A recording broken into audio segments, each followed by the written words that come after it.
After Parliament yesterday voted in favor of an emergency law that will give government the tools it needs to maintain Croatia's economic stability when major companies run into financial trouble, the law took effect today.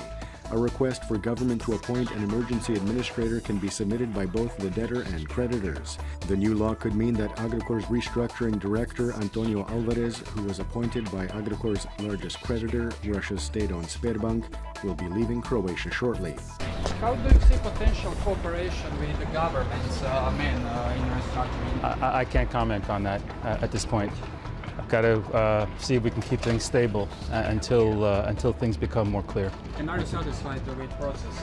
I can't comment. Thank you. Are you staying in the process? I'm staying today.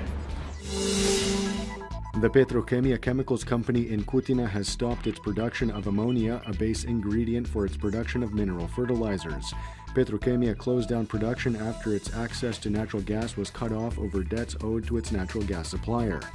Workers are calling on government to intervene and ensure the state-owned company's future stability. The Zagreb County Court today sentenced former Prime Minister Ivo Sanader to 4 years and 6 months pending appeal in the so-called Planinska trial. The court found Sanader guilty of receiving a €2.3 million kickback for organizing the sale of a building in downtown Zagreb, owned by one of his HDZ party colleagues, to the Agriculture Ministry. Agriculture Minister Petar Čobanković and HDZ MP Stjepan Fiolić both turned state's evidence in return for reduced sentences.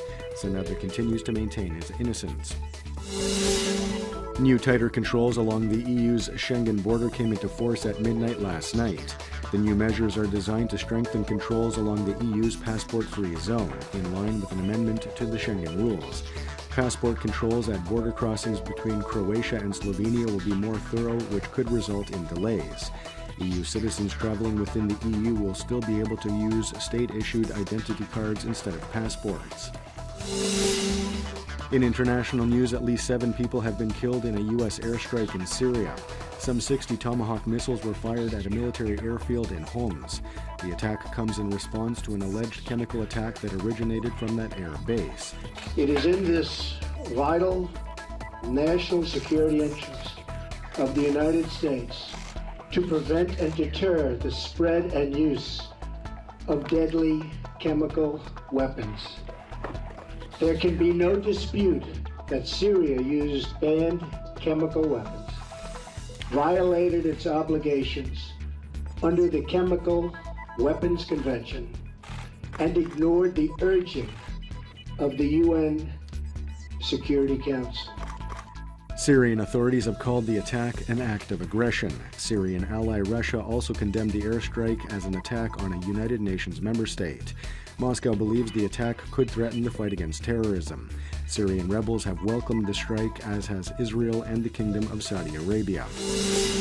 Taking a quick look at sports, in tennis, Croatia's Mirjana Lucic-Baroni is through to the quarterfinals of the WTA tournament underway in Charleston after beating Kiki Bertens of the Netherlands 7-6, 6-4 in third-round action last night. She plays American Shelby Rogers for a place in the semifinal. Meanwhile, Donna Vekic fell short of the quarterfinals of the WTA tournament underway in Monterrey after losing to Alice Cornet of France 6-3, 6-4 in the round of 16. The Final Four tournament of the regional Ceha Handball League begins tonight in Brest, Belarus. In the first semifinal, Croatia's PPD Zagreb will square off against Macedonian side Vardar. That game starts at 5:30 local time. Host Meshkov will play Hungarian side Vesprem in the other semifinal. The final is scheduled for Sunday. And now the forecast for the remainder of the day. Variable cloud cover inland with a chance of some light rain in eastern and northern parts of the interior, partly sunny on the coast. Winds will be mostly mild with a moderate northwesterly in Slavonia and a westerly and northwesterly on the Adriatic. Highs will be between 11 to 16 degrees Celsius inland, 16 to 19 on the coast. The 3-day forecast for the interior calls for partly sunny skies on Saturday with a chance of some light rain in the east. Predominantly sunny and warmer on Sunday and Monday. Predominantly sunny and warmer on the coast this weekend.